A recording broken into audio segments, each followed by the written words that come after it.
कौटुंबिक वादातील संशयिताला गुन्ह्यात आणि जामिनासाठी मदत करण्यासाठी 25,000च्या लाचेची मागणी करणाऱ्या महिला पोलीस उपनिरीक्षकावर गुन्हा दाखल झाला आहे।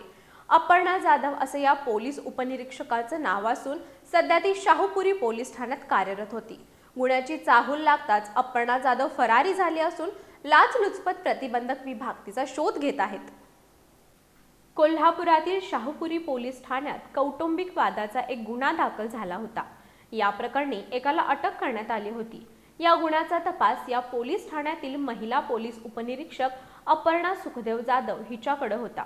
अटक झालेल्या संशयिताला गुन्ह्याच्या तपास कामी तसंच जामीन मिळवण्यासाठी मदत करतो असं सांगून पोलीस उपनिरीक्षक अपर्णा जाधव हिनं अटक केलेल्या संशयिताच्या वडिलांच्याकडून 25,000 रुपये घेतले होते।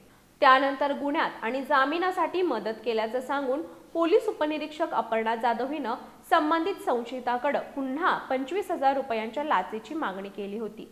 या प्रकरणी त्या संशयित व्यक्तीनं पोलीस उपनिरीक्षक अपर्णा जाधव हिच्या विरोधात कोल्हापुरातील लाचलुचपत प्रतिबंधक विभागाकडे तक्रार दाखल केली।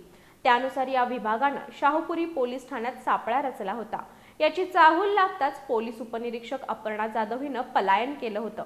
2 दिवस तिचा शोध घेऊन अखेर कोल्हापूर लाचलुचपत प्रतिबंधक विभागानं या प्रकरणी मूळची सांगली जिल्ह्यातील हातनोळी इथली आणि सध्या करवीर तालुक्यातील कळंबा इथं भाड्यानं राहणारी महिला पोलीस उपनिरीक्षक अपर्णा सुखदेव जाधव हिच्या विरोधात आज शाहूपुरी पोलीस ठाण्यात गुन्हा दाखल केला।